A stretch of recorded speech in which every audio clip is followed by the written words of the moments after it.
Hi, this is Wendy for CIS 117. This week I will demonstrate how to change or update data in a T-SQL stored procedure.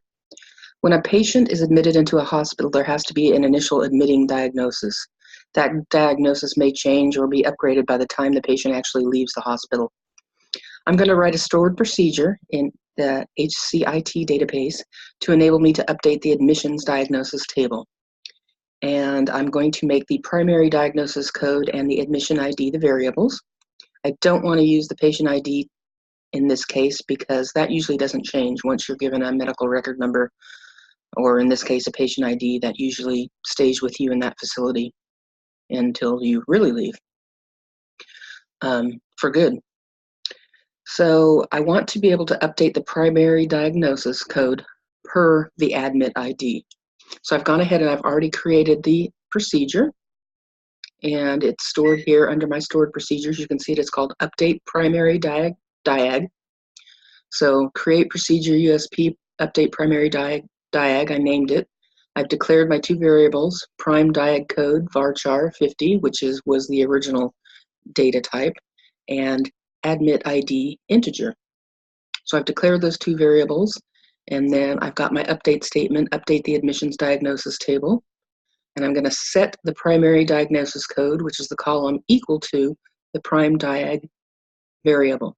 So that column is going to have a new stored variable in it, and that's going to be where the admission ID column equals the admit ID variable.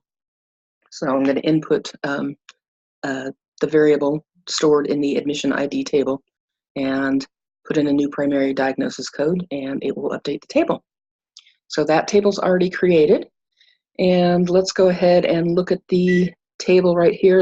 I've already monkeyed around with the first few, so let's take admission ID 112.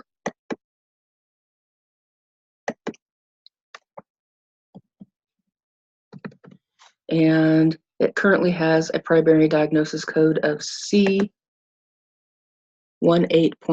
So let's go ahead and put C19.70. We'll upgrade that, give them an extra step in there, and we'll run the execution statement. It executes the stored procedure called update primary diag and calls out the admit ID variable and inputs the new primary diagnosis code. So let's go ahead and run it. And we see the message 1 row affected. So let's go ahead and look at the table. And we look down for the admitting ID 112, and we see that it indeed has been changed to C1970. So our stored procedure works. So now we can easily update the primary diagnosis code. And that's the end of that. Thank you for listening.